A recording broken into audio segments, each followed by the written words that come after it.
सुबह 10 बजे से लेकर 11 बजे के बीच में उपस्थित हूँ आप सबके सामने विश्लेषण जन्म कुंडली का इस कार्यक्रम के अंतर्गत। अभी जिनकी कुंडली है इनका नाम अनुराग है, ये पुणे के हैं पर वस्तुतः ये परमानेंटली सेटल्ड हैं।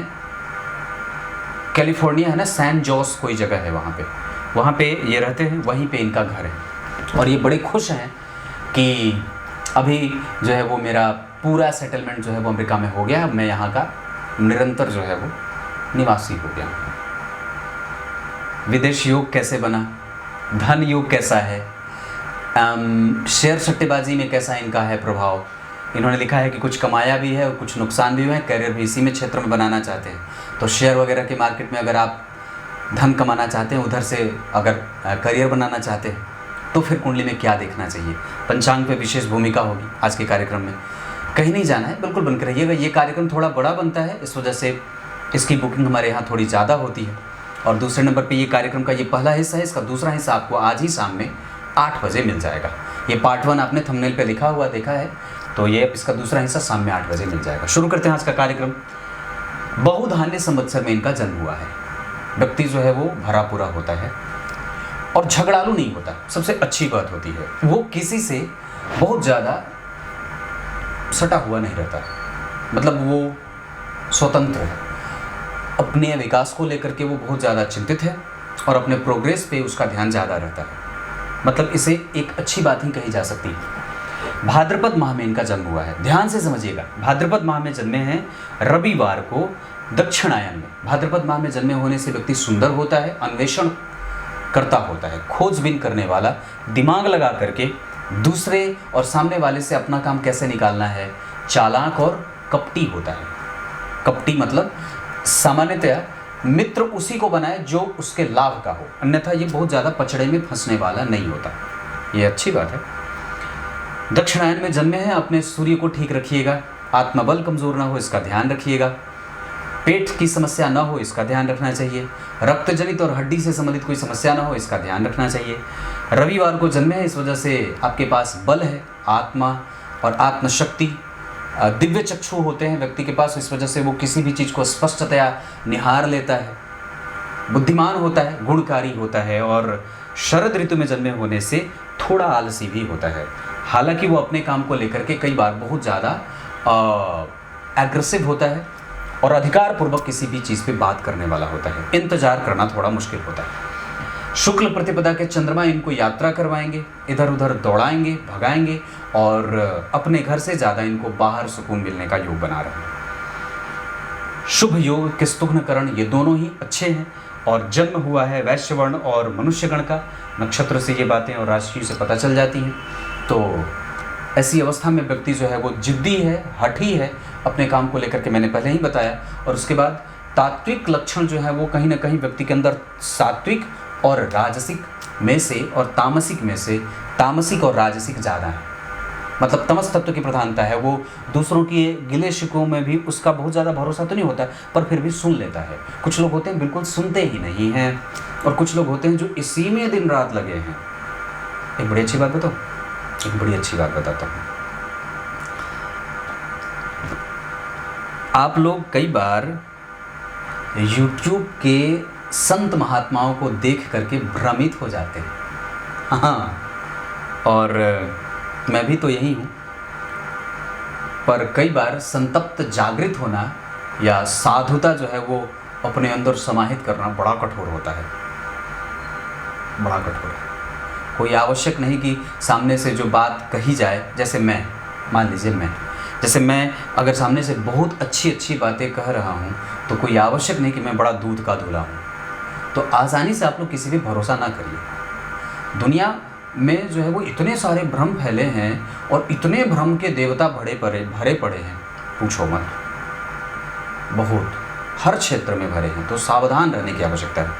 और उससे भी ज़्यादा आजकल के जो मीठी मीठी बातें करने वाले लोग हैं, उनसे तो और भी ज़्यादा। आप जल्दी ही किसी पे भरोसा ना करिए। ये सभी के बारे में मैं बोल रहा हूँ, सभी लोगों के लिए।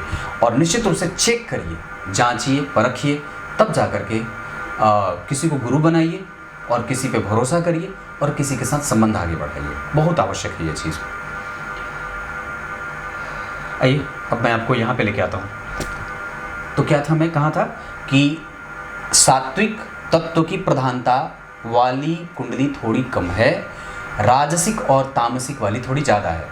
राजसिक में व्यक्ति राजा की तरह बड़े ही एम्बिशियस होकर के जीवन को जीता है, और तामसिक में उसके अंदर तमस तत्व की प्रधानता है, मतलब वो क्रोधी है, जिद्दी है, हठी है, दूसरों में कमी और कमज़ोरी देखने वाला है, ऐसा संभव है। लेकिन हाँ, इतने सब चीज़ होने के बावजूद भी अगर लग्न में शनि उच्च के बैठेंगे तो निस्संदेह कुछ अच्छी चीज़ें और गांधीर्य दे देते हैं, तो ये बड़ा अच्छा प्रभाव रहेगा।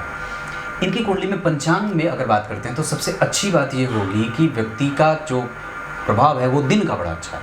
रविवार को जन्मे लोग बड़े अच्छे होते हैं, सुदृढ़ होते हैं, स्पष्ट होते हैं, सत्य बोलने की हिम्मत और ताकत रखते हैं, और राजा के तुल्य जीवन जीने वाले होते हैं, राजाओं के राजा होते हैं। नक्षत्र जो है वो इनकी कुंडली में चंद्रमा उत्तरा फाल्गुनी के बैठे हैं, इस आधार पर व्यक्ति का प्रभाव बहुत बढ़िया, मैंने वही इसीलिए बात की राजाओं के राजा, तो ये एक बड़ी अच्छी बात है। अब मैं आपको इनकी कुंडली में सबसे अच्छी बात क्या है वो बता देता हूँ। किसी भी कुंडली में बहुत सारी चीज़ें अच्छी होती हैं, बहुत सारी चीज़ें जो हैं वो थोड़ी कमज़ोर होती हैं, कुंडली को कमज़ोर करती हैं। इस कुंडली में चंद्रमा कमज़ोर होगा, जिसके कारण व्यक्ति को इधर उधर भटकना पड़ेगा। चंद्रमा जो है वो सूर्य के निकट ही है, तो इस कारण से ये मन, मस्तिष्क और इम्यून को कमज़ोर करेंगे और व्यक्ति को दूर ले जाकर के स्थापित करेंगे। ऐसा चंद्रमा, ऐसे ही चंद्रमा के प्रभाव के कारण व्यक्ति को दूर जाना पड़ता है, ऐसा है। और सूर्य, बुध और मंगल के साथ बैठे हैं, तो सूर्य यहीं के अधिपति होकर के बैठे, ये अच्छी बात होगी। लाभ में बैठे, बुध के साथ बैठे तो व्यक्ति को दूर से लाभ होगा, विदेश से लाभ होगा। और मंगल के साथ बैठे, इसका मतलब है कि उसका दैनिक आय हमेशा जागृत रहे, वो कुछ न कुछ रोज दिन कमाता रहे, कुछ ना कुछ रोज दिन कमाता रहे। और इन्होंने सवाल पूछा है शेयर मार्केट वगैरह वाला, तो चंद्रमा है कमज़ोर, इस वजह से कई बार चंद्रमा की दशा में या चंद्रमा जब पक्ष बल से कमज़ोर हो तो उस समय किया गया इन्वेस्टमेंट जो है वो गड़बड़ होता है, और उस समय आपकी कई बार अति आत्मविश्वास से युक्त होने के कारण जब कभी भी आप शेयर मार्केट में पैसे लगाने जा रहे हैं तो निसंदेह आपको सबसे पहले अपनी कुंडली में चंद्रमा को देखना चाहिए, उसके बाद सूर्य को देखना चाहिए, पंचम भाव को देखना चाहिए और एकादशवें भाव को देखना चाहिए। मतलब इनकी स्थिति अच्छी हो, जैसे चंद्रमा अगर अच्छे हैं, जैसे सूर्य अगर अच्छे हैं, जैसे एकादशवें भाव के अधिपति अगर उच्च के हैं या वहीं बैठे हैं, तो निसंदेह व्यक्ति का दिमाग उधर जाता है, क्योंकि ये अक्वायर कराना चाहते हैं। तो आपकी कुंडली में वो भाव ठीक है और दिमाग भी व्यक्ति का है चंचल, तो बुध वहीं बैठ गए तो गणितीय तर्क और गणितीय पक्ष दोनों ही मजबूत हो जाए। तो इस आधार पे आपको ये चेक करने में आसानी होगी कि आपकी कुंडली का एकादशवां भाव कितना बलवान है।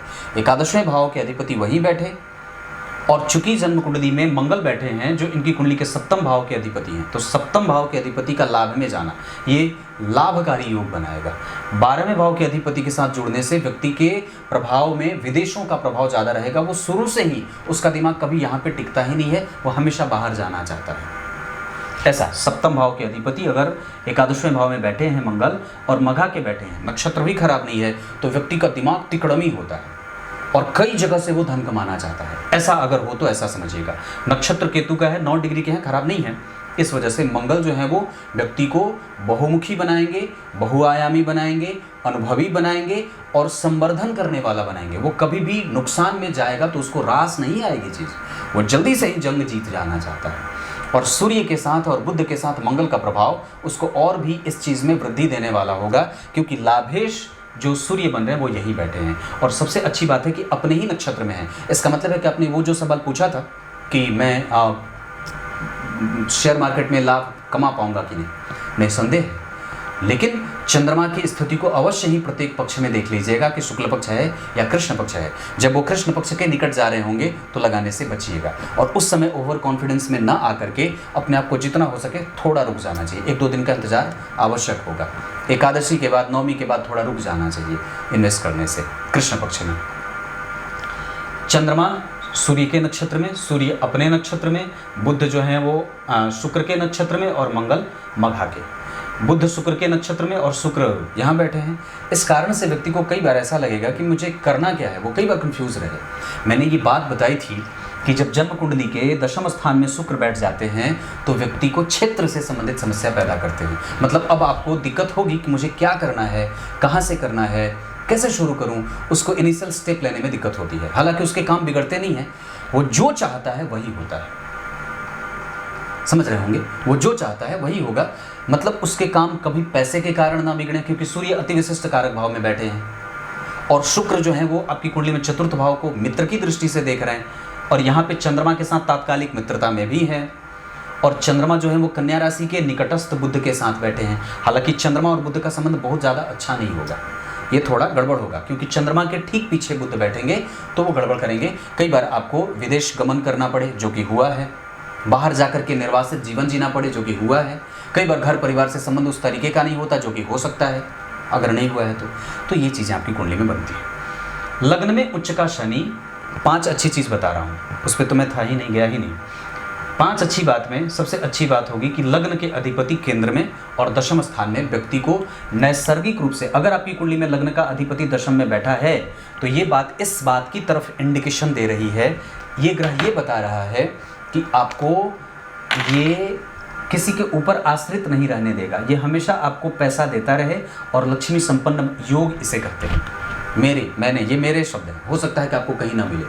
बहुत सारे सूत्र मैंने ऐसे बताए हैं जो सिर्फ मेरे हैं, जिस पे किसी का अधिकार नहीं है, ठीक है। तो यहाँ पे दशम भाव में जाना मतलब व्यक्ति कार्मिक होगा, एक्टिव होगा, पॉजिटिव होगा और निर्णायक होता है। उसके निर्णय बड़े ही क्लियर होते हैं और बहुत ही दिमागी होता है, मतलब बड़ा दिमाग वाला, बड़े दिमाग वाला, बुद्धिमान होता है और प्रखर होता है।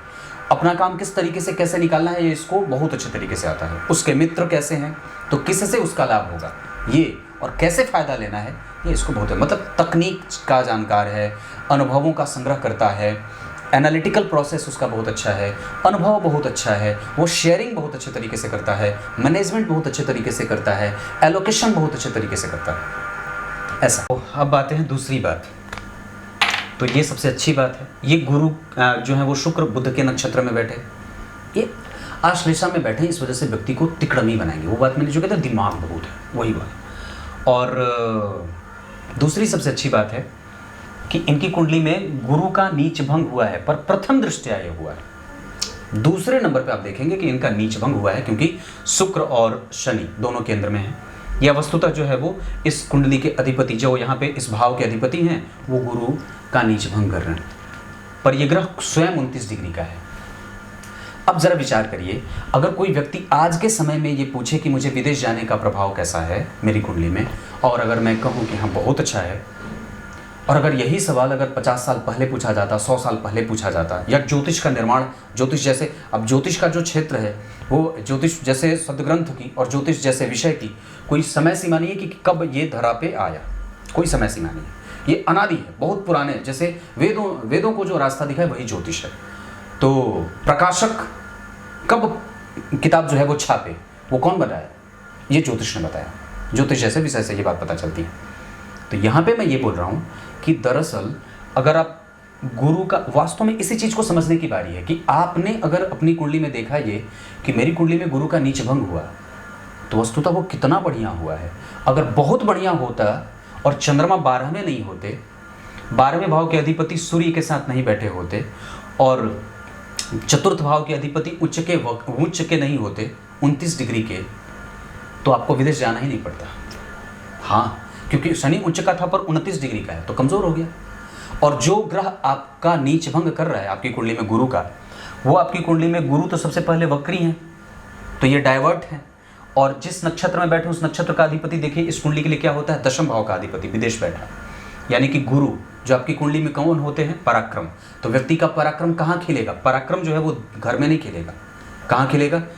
इस नक्षत्र के अधिपति को देखिए, गुरु श्रवण नक्षत्र में विदेश भाव में, उत्तर सामने है। आप यहाँ रहते और अगर गुरु नीच के नहीं होते तो आपको यहाँ पे ही रहना था, पर ये गुरु नीच के थे, शनि उच्च के थे, लग्न में बैठे थे, गांभीर्य दे रहे थे, बुद्धिमता दे रहे थे, और इतना ज़्यादा दिमाग दे रहे थे कि पूछो ही मत। ये सब शनि और गुरु का ही काम था, पर वस्तुतः आपको यहाँ वो टिकने ही नहीं देंगे। इस भाव में अगर आपकी कुंडली में भी, आप लोग पता नहीं कितनी जल्दबाजी में रहते होंगे, पर मैं तो इत्मीनान में हूँ कि अगर जन्म कुंडली के चतुर्थ भाव में कोई पापक ग्रह बैठा हो तो व्यक्ति को टिकने नहीं देता घर पे, या माता के साथ संबंधों में कमजोरी होती है, मेंटल पीस डिसएग्री हो जाता है, और व्यक्ति की मानसिक क्षमताएं जो होती हैं, वो भेदन क्षमता जो है, वो जिसको बोलते हैं ना सोनार तरंग, वो गड़बड़ हो जाता है। आप जब इसको और भी बहुत अच्छे तरीके से समझें तो आपको ये बात सामने आएगी कि आपका दिमाग अस्त व्यस्त क्यों है। डिप्रेशन में लोग जाते हैं। 2000 के किसी लड़के से आज मेरी बात हो रही थी जिसमें ये बात कही, पंडित जी मैं डिप्रेशन में चला जाता हूँ। कितनी बड़ी मतलब ये जो शर्म की बात है कि लोग जो हैं वो डिप्रेशन में जाते हैं और इस चीज़ से निकलने के लिए वो डॉक्टरों के पास जाते हैं जो खुद डॉक्टर ज्योतिष के पास आकर के पूछते हैं पंडित जी लड़का नहीं है। सच्ची बात है। वो खुद डॉक्टर जो है वो अपने बेटे के लिए परेशान है कि उसको संतुष्टि नहीं हो रही है और यहाँ लोग डिप्रेशन की दवाई खाने के लिए डॉक्टर के पास जाते हैं। विचार करिए, घूम करके दुनिया गोल है, दुनिया गोल है। अब यहाँ पे आपको तो सबसे पहले रहने नहीं देंगे आपके घर पे, जैसा कि हुआ। ये व्यक्ति जो है वो कैलिफोर्निया में है और दूसरा बाहर ही रहना चाहता है। क्यों रहना चाहता है? मन ही नहीं लगेगा, क्योंकि यहाँ के अधिपति उच्च के हैं और यहाँ से उठ करके वो दशम भाव को देख रहे हैं जहाँ पे लग्नेश को देख रहे हैं, वो खुद उच्च के हुए और शत्रु की राशि को देखा है। यहाँ पे चंद्रमा विदेश में बैठे और कन्या राशि का अधिपति भी विदेश में ही बैठा है, इसे भी इस भाव का विदेशी कहेंगे, बाहर भेजेंगे। तो ये इस वजह से व्यक्ति को दूर जाना पड़ा। आपकी कुंडली में भी अगर ऐसी स्थिति बनेगी तो ये काम कर लीजिएगा। मतलब अगर चतुर्थ भाव में कोई नीच का या पाप ग्रह बैठा हो और जन्म कुंडली के लग्न में अगर विषम संख्या की राशि बनी हो तो याद रखिएगा ये तत्वतः वो राशि है जो निश्चित रूप से आपको बहुत ही तीव्रता से आगे बढ़ा देती है। और उसके अधिपति अगर केंद्र में बैठे, आपने गौर नहीं किया, गुरु और शुक्र केंद्र में इतना ज़्यादा एक्सपीरियंस व्यक्ति को हो जाता है कि वो किसी से भी कभी सवाल नहीं पूछता, वो सब चीज़ अपने आप से खुद ब खुद सीख लेता है, किसी के पास जाने की कोई आवश्यकता नहीं। गुरु और शुक्र की दशाओं में व्यक्ति को धन लाभ हो, गुरु और शुक्र की दशा में व्यक्ति को सांसारिक सुख मिले, गुरु और शुक्र की दशा में व्यक्ति का रिसर्च पावर बढ़ता है, गुरु और शुक्र की दशा में व्यक्ति का अनुभव बढ़ता है, गुरु और शुक्र में व्यक्ति पब्लिकली बहुत ज़्यादा हेल्पफुल हो जाता है, लोगों की मदद करे, सामाजिक हो, दार्शनिक हो जाए, तत्व को जानने वाला हो जाए और गूढ़ और रहस्यमय चीज़ों के पीछे उसका चिंतन लगा रहता है। ऐसा होता है, ये शुक्र और गुरु के कारण होता है। अब जब जरा इस बात को और भी निकट से समझते हैं तो सबसे पहले तो व्यक्ति का तात्विक ज्ञान बहुत गंभीर है। उसका गंभीर जो होना है वो मतलब निचोड़ लेकर के बैठा हुआ है कि कोई लोग जो है वो 10 घंटे में कोई बात को सीखते हैं, यहाँ पे ये व्यक्ति जो है वो 3 से 4 घंटे में सीख के माहिर है। ऐसा होता है, ये गुरु और शुक्र के कारण होता है। यहाँ क्षेत्र से संबंधित समस्या। अब इस कुंडली को मैंने ये दूसरी तीसरी बात बताई, जो भी है भाग्य भाव के अधिपति का लाभ में जाना, महाभाग्यशाली महालाभकारी योग। बुध के साथ सूर्य का प्रभाव, यानी कि यहाँ पे वो बैठे हैं किसके साथ? जन्म कुंडली में लाभेश के साथ। तो लाभ और भाग्य का योग व्यक्ति के जीवन में कई प्रकार से लाभ का संयोग जोड़ेगा, पर वो हर एक चीज़ मिलेगी और दूसरे नंबर पे वो थोड़ी कम सी मिलेगी, मेहनत करके मिलेगी। कारण है क्योंकि आपकी कुंडली में चंद्रमा 12 में है, तो मेंटल पीस जो है वो गड़बड़ ना हो, स्वास्थ्य कमजोर ना हो, इम्यून कमजोर ना हो, पाचन तंत्र कमजोर ना हो और व्यक्ति की लिवर से संबंधित कोई समस्या ना हो, इस पर ध्यान देना चाहिए। आपकी कुंडली का धन भाव कैसा है, कैसे चेक करेंगे, कैसे जानेंगे? तो धन भाव पे आते हैं। धन भाव कहाँ है? जन्म कुंडली का दूसरा। इन्होंने सवाल सबसे ज़्यादा धन के ही बारे में पूछा है। तो चतुर्थ भाव के धन भाव के अधिपति मंगल लाभ में बैठे, यहाँ से देख भी लिए। ऐसे देखते हैं ना, मंगल इस भाव वृश्चिक राशि बनी, वृश्चिक राशि के अधिपति मंगल बन गए। वो कहाँ बैठे? सूर्य की राशि में, और सूर्य यहीं बैठे, इस वजह से इस भाव को बल मिला। इस भाव के अधिपति जहाँ बैठते हैं, मतलब मंगल को कितनी दृष्टियाँ प्राप्त है? 3, चौथी, 7वीं और 8वीं। तो मंगल जहाँ बैठे हैं उस भाव के अधिपति के साथ बैठे। अब मंगल किसके साथ बैठे? बुध के साथ। वो बुध कौन है? भाग्य भाव का अधिपति, इस कुंडली का राजयोग कारक ग्रह। तो धन भाव के अधिपति जब राजयोग कारक ग्रह के साथ युति करेंगे, इसका मतलब है कि वो मंगल को भी शुद्धता मिलेगी, बुध को भी शुद्धता मिलेगी और सूर्य तो शुद्ध पहले से हैं। इसका अर्थ है कि तीनों ही ग्रह आपकी कुंडली के लिए चैप्टर वाइज अच्छे होंगे। लेकिन इस कुंडली के लिए बुध अच्छे होते हैं, पर मंगल का निगेटिव होना थोड़ा लाजिमी है क्योंकि वो इस कुंडली के लिए मारक होते हैं। तो क्या मारेंगे? आपका लाभ है ना, वो कहाँ किस चीज़ को मारेंगे? आपके लाभ और आपके विवाह में विलंब के योग बनाने वाले बनेंगे। उनका एक परोक्ष परिणाम ये भी रहेगा, प्रत्यक्ष भी देखा जा सकता है। और लाभेश के साथ अगर धन भाव के अधिपति युति करेंगे तो व्यक्ति के जीवन का धन वाला जो क्षेत्र है वो बड़ा ही सुदृढ़, बड़ा ही मजबूत और बड़ा ही सटीक होता है। इसमें जब आप धन भाव की चर्चा करें तो आपको हमेशा ही ये बात ध्यान रखना चाहिए कि आपकी कुंडली का चंद्रमा कैसा है। आपकी कुंडली का चंद्रमा जैसा भी हो पर वो पापक नहीं होना चाहिए। मेरी तो यही विचार की स्थिति है कि चंद्रमा ही एकमात्र, आपको तमाम तरीके के उपाय बताए जाएंगे कि आपकी कुंडली में ये है, ये भयंकर दोष लगा है, पर मैं समझता हूँ कि एकमात्र चंद्रमा सब कुछ देने वाले होते हैं। चंद्रमा बाकी सारे ग्रह उसी पे निर्भर रह के अपना परिणाम देते हैं और उसी पे उनकी स्थिति निर्भर करती है कि वो कैसा परिणाम दे रहे हैं। तो चंद्रमा को जैसे होता है ना कि मुंह जो है वो, अब जरा विचार करिए, भगवान किसके लिए रोए थे? चंदा के लिए ही तो रोए थे। तो आप सोच के देखिए कि नर और नारायण सबके सब कौन रोएगा, किसके लिए? चंद्रमा के लिए रोएंगे। तो चंद्रमा जो है वो बहुत महत्वपूर्ण है और वो जो है वो बहुत मायने रखता है आपकी कुंडली के लिए। वो 12वें 8वें 6वें का चंद्रमा फिर भी साहसी बना देता है। 8वें का चंद्रमा फिर भी व्यक्ति को स्वास्थ्य से संबंधित कई तरीके की मानसिक विकृतियों को पैदा करता है और यहाँ पे उसको पूरा जो है वो उलट पलट कर देता है। अब यहीं पे देखिए ना कि जातक की कुंडली में जो दशम भाव है वो कहाँ बैठा? विदेश में। तो व्यक्ति विदेश में जाकर के धन कमा रहा है और गुरु की दृष्टि भी प्राप्त कर रहा है। मतलब जन्म कुंडली में गुरु की दृष्टि यहाँ पे उच्च की पड़ गई और चंद्रमा पे भी पड़ गई। गुरु की 7वीं यहाँ, गुरु की 5वीं यहाँ सामान्य, गुरु की 7वीं यहाँ बहुत अच्छी और गुरु की 9वीं यहाँ पे सामान्यतया। गुरु का सपोर्ट मिलता रहेगा, व्यक्ति आगे बढ़ता रहेगा। थोड़ी बहुत कंपटीशन के भाव उसके जीवन में आते रहेंगे, वो उसको झेलता रहेगा क्योंकि चंद्रमा की दृष्टि यहाँ पे जा रही है। इस भाव के अधिपति अगर नीच के नहीं होते और शनि अगर यहाँ केंद्र में नहीं होते उच्च के, तो और भी कुंडली को कमज़ोर कर देते। अगर यहाँ के अधिपति यहाँ बैठ जाते या यहाँ के अधिपति यहाँ बैठ जाते या यहाँ के अधिपति यहाँ बैठ जाते तो कुंडली खराब हो जाती। लेकिन यहाँ के अधिपति यहाँ बैठे, मतलब आपकी कुंडली में अगर 6वें भाव का अधिपति चतुर्थ में बैठा, इसका अर्थ होगा कि व्यक्ति को किसी भी देश के सरकार से उसका लाभ मिलता रहता है। कोई भी देश की सरकार, आपका काम जल्दी हो जाए, वीज़ा लगना हो लग जाए, कोई आपका परमानेंट सेटलमेंट वीज़ा लगना हो वो भी लग जाए, काम आगे बढ़ना हो तुरंत बढ़ जाए, प्रतियोगिता में आप जीतते जाएंगे और साहस चंद्रमा दे ही रहे। अगर 6वें भाव पे चंद्रमा की दृष्टि हो तो यकीनन व्यक्ति बहुत बुद्धिमान होता है, साहसी होता है और माता के रोगों का हरण करने वाला भी होता है। हाँ, वो खुद के भी रोगों का हरण करने वाला होता है। पर ये स्थिति और भी तब मजबूत हो जाएगी जब चंद्रमा यहीं बैठे, साहस दे देते हैं, बल ऐसे हो। तो ये इतनी सारी चीजें। तो धन भाव ठीक बना है, मैंने ये बात जो कही कि धन भाव बहुत अच्छा बना है और मंगल के साथ बुध बैठे हैं। पंचम भाव को देखेंगे, पंचमेश पहले ही उच्च के हैं। इस कुंडली का सर्वाधिक कारक ग्रह और सबसे अच्छी राशि कौन होगी?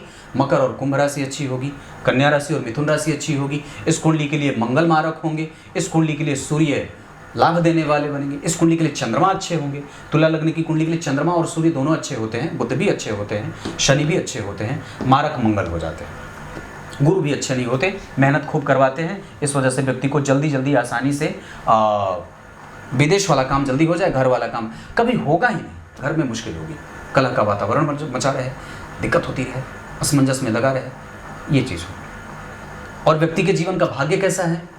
भाग्य भाव के अधिपति देखिए लाभ में बैठे, भाग्य का लाभ है। अरे भाग्य के अधिपति लाभ में बैठे मतलब भाग्य का लाभ है, सीधी बात है। अब जरा विचार करिए कि वो किसके साथ? तो लाभेश के साथ। और किसके साथ? तो धन के अधिपति। भाग्य में धन भी जुड़ गया और लाभ भी है और ऊपर से राहु की दृष्टि। तो राहु की दृष्टि 16 डिग्री के बैठे यहाँ पे शुक्र के नक्षत्र में और वो शुक्र यहीं पे केंद्र में ही बैठे। अब ये राहु जो है वो मंगल के नक्षत्र, मंगल की राशि में बैठे हैं और मंगल जो है वो यहीं केंद्र में नहीं, केंद्र में नहीं है। लेकिन मंगल का प्रभाव जन्म कुंडली में धन पे बहुत अच्छा, मंगल का प्रभाव यहाँ के लिए सामान्य और मंगल का प्रभाव यहाँ के लिए बहुत ज़्यादा अच्छा।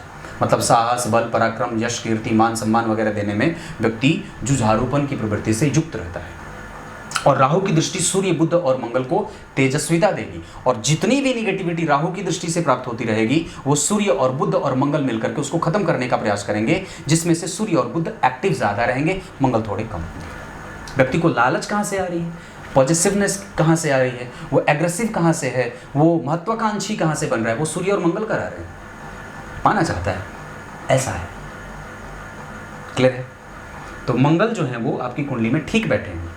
राहु से दृष्ट होने के कारण एकाग्रता भंग होती है, चिंतन बना रहे, चिंता बनी रहे, शांत और एकाग्र होना व्यक्ति को अच्छा लगता है, एकांत में रहना ये बहुत अच्छा लगे।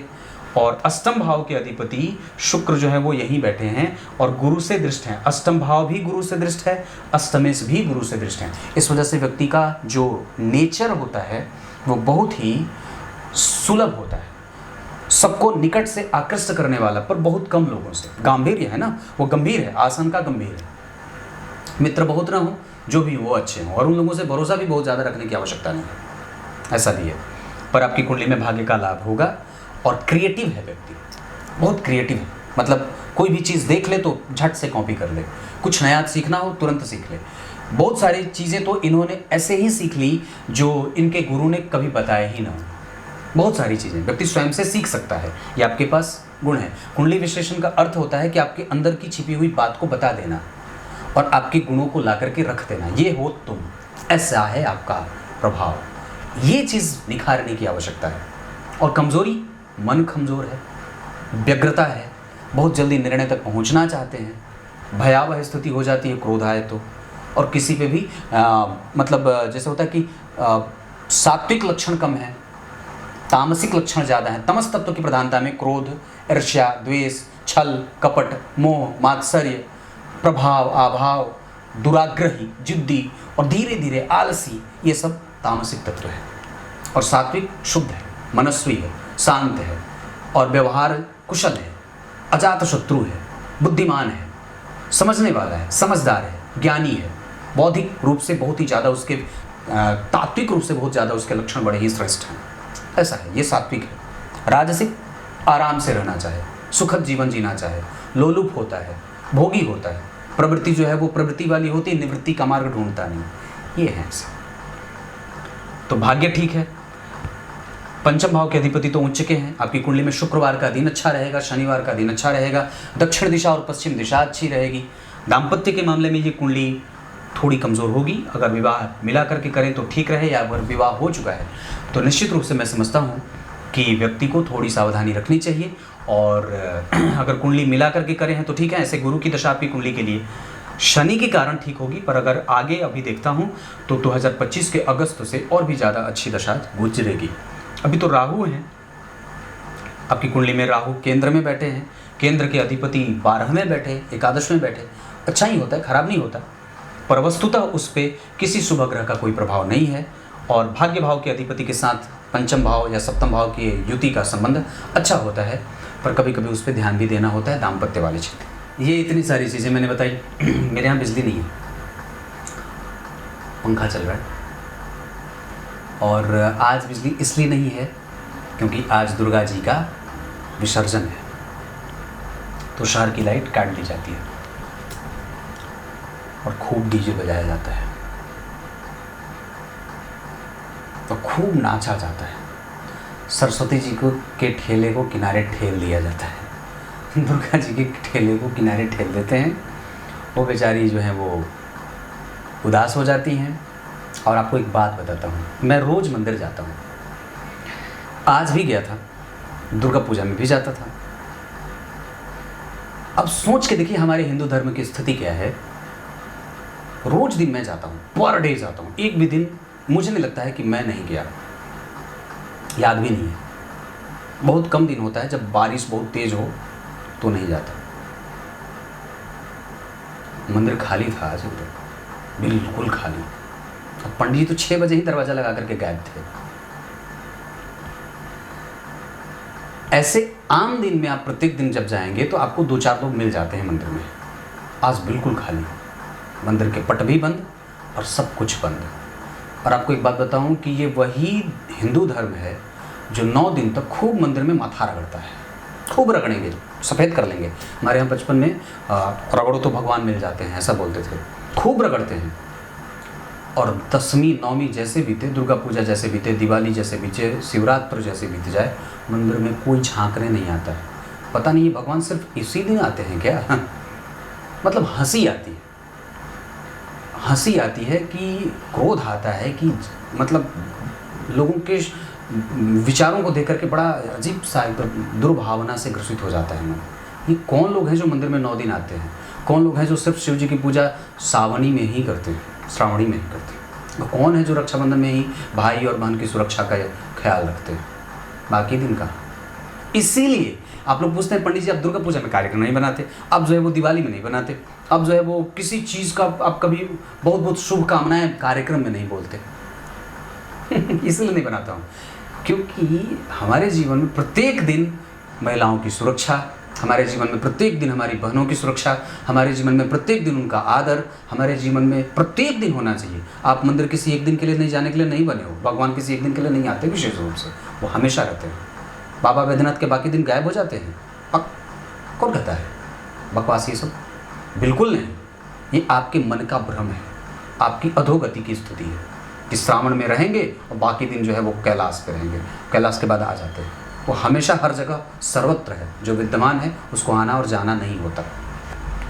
ये तो हमारी स्थिति है कि हम मतलब बुद्धि से कमज़ोर पड़ गए हैं। ये कलयुगी प्रभाव है। बड़ा मन दुखी हुआ आज देख कर के, अरे मंदिर खाली कोई भी नहीं है, मंदिर का पट भी बंद है। सामान्यतः ऐसा नहीं होना चाहिए। आइए मैं यहाँ पे आता हूँ। तो ये चीज़ बहुत अच्छी बनी है। भगवान आपकी कुंडली में उच्च के पंचमेश बैठे हैं, तो यश कीर्ति मान सम्मान वगैरह मिल जाती हैं। आपका क्रेडिट आपको मिल जाएगा। आपके पास एक ऐसा स्पार्क है जो आपको सब कोई आपसे आकृष्ट हो जाता है। और उससे भी अच्छी बात है कि आपके पास वो अलग तरीके का तकनीकी बोध है जो आपको आज के समय का बना देता है। पुरातन होने के बावजूद भी व्यक्ति एकदम बिल्कुल मतलब जो होता है ना, जैसे कि समसामयिक होता है, वो चलने वाला होता है समय के साथ। और कम्युनिकेशन, तीसरा भाव जन्म कुंडली में नीच का है, इस वजह से यहाँ पे नहीं, विदेश में, बाहर कम्युनिकेशन पे अगर थोड़ा ध्यान देना चाहते हैं तो दे सकते हैं। हालांकि वो ठीक है, उसमें कोई गड़बड़ी भी नहीं है। सप्तम भाव राहु के संपर्क में, राहु से बैठे हैं, इस वजह से विवाह वाले क्षेत्र को थोड़ा ध्यान देना चाहिए। हालांकि वो खराब वो भी नहीं है क्योंकि गुरु केंद्र में बैठे हैं। और हाँ, हालांकि शनि की नीच दृष्टि और इस भाव से गुरु केंद्र में, शुक्र केंद्र में, तो इस भाव को एक सुरक्षा अलग मिलेगी जरूर ही, जिस वजह से आपका डेली बेसिस खराब नहीं होगा। पर आपने जो बुरे वक्त थे वो झेल लिए हैं। अब आपकी कुंडली का एक अच्छा पक्ष शुरू होने वाला है। हालांकि तुला लग्न की कुंडली में रोग भी उत्पन्न होगा, स्वास्थ्य से संबंधित समस्याएं भी उत्पन्न होंगी। इस दौरान कंपटीशन भी मिलेगा। इस दौरान अपने धन की सुरक्षा भी बढ़ानी चाहिए। इस दौरान अपने माता पिता, बड़े भाई बहन, जो बड़े सगे संबंधी हैं, उनकी सुरक्षा और उनका हालचाल लेते रहना चाहिए। इस दौरान इन्वेस्ट करने से, किसी को पार्टनर बनाने से बच जाना चाहिए, रुकना चाहिए, धैर्य रखना चाहिए, जल्दबाजी में कोई निर्णय नहीं लेना चाहिए। वैसे आपकी कुंडली में गुरु किसी भी पापग्रह से दृष्ट नहीं है, लग्नेश को ही देख रहे हैं और लग्न की दृष्टि, लग्न दशम भाव को ही देख रहे हैं, उच्च की दृष्टि है, तो खराब नहीं है। पर फिर भी आपकी कुंडली में विदेश ही रहने का योग ज़्यादा है। अगर कुछ भी करना होगा तो बुद्ध की दशा आपके लिए बहुत ज़्यादा अच्छी रहेगी। बुद्ध बड़े अच्छे हैं, बुद्ध का प्रभाव भी अच्छा है, सूर्य बड़े अच्छे हैं, आपको कई तरीके का लाभ देंगे। कुछ नया काम करना हो तो सूर्य से संबंधित, कुछ नया काम करना हो तो शनि से संबंधित। वैसे आपकी कुंडली में अभी खाने पीने का काम भी बहुत अच्छा चलेगा, फल से संबंधित कारोबार भी बहुत अच्छा चलेगा। आपकी कुंडली में मसाले का कारोबार भी बहुत अच्छा चलेगा, इन्वेस्टमेंट और शेयर मार्केटिंग का काम भी बहुत अच्छा चलेगा। और वैसे आपकी कुंडली में कैलकुलेशन का काम भी बहुत अच्छा है, सीए वगैरह वाला काम भी बहुत अच्छा है। आपकी कुंडली में इतने सारे काम, जो अपना काम हो आप भी वो काम कर सकते हैं। घर बैठे कहीं जाने की आवश्यकता नहीं है, आप वो काम कर सकते हैं। इतनी सारी चीज़ें इस कुंडली में अगर आप और भी देखें तो सूर्य बहुत अच्छे, चंद्रमा बहुत बढ़िया है, वो अगर बाहर नहीं होता तो और भी ज़्यादा अच्छा हो जाता। वो थोड़ा कमज़ोर है, इस वजह से कुंडली को कमज़ोर करेगा। कमज़ोरी क्या होगी कि मंगल जो है वो जन्म कुंडली में बढ़िया बैठे, राहु से दृष्ट हैं, शनि राहु का प्रभाव है ये सप्तम भाव पे, गुरु नीच के हैं, इस वजह से अपना धैर्य, अपना प्रभाव, अपने अंदर का होप, अपनी जो ऑप्टिमिस्टिक प्रवृत्ति है, अपनी जो पॉजिटिविटी है, अपना जो एक होता है जैसे कि गूढ़ ज्ञान और बौद्धिक स्तर पे जो व्यक्ति का बुद्धिमत्ता है, व्यक्ति की बुद्धिमत्ता वो कितनी मजबूत है, इंटेलेक्चुअल कितने हैं आप, तर्क के बल पे कहीं ऐसा तो नहीं है कि गलत रास्ते पे जा रहे हैं, गलत चीज़ों का जो है वो अनुग्रह जो आप संग्रह कर रहे हैं अपने स्वभाव में भी हो। क्योंकि गुरु जब कमज़ोर हो जाते हैं तब मतलब दृष्टि से या फिर बल से या राशि से, तो वो कई तरीके से आपके प्रभावों को कमज़ोर करते हैं। जैसे वो आपको आपके जीवन में आशावादी प्रवृत्ति कम कर देंगे, आपका काम बिगाड़ेंगे, आपको शत्रुवत आपके साथ व्यवहार करने लगेंगे, बड़े लोगों का लाभ नहीं मिलता, अंक कम मिले, मेहनत खूब करने के बाद सफलता मिले। तो अगर ये हो जाए गुरु की दशा में तो कोई आश्चर्य नहीं होगा। वैसे बाकी की चीज़ें मैं शाम को भी बताऊँगा। इस कुंडली के आधार पर नक्षत्र श्रवण अच्छा है, हस्त अच्छा है, विशाखा अच्छा है, मघा भी अच्छा रहेगा, भरणी अच्छा है, पुनर्वसु अच्छा है, पुष्य अच्छा है, स्वाति अच्छा है। ये सब अच्छे नक्षत्र बने हैं, आप इसमें काम कर सकते हैं। दिशा दक्षिण मैंने बताई, अंक आपको बताया 5 तारीख बहुत अच्छी रहेगी, 10 और 11 राशियाँ मतलब मकर और कुंभ राशि के लोग आपके लिए अच्छे रहेंगे।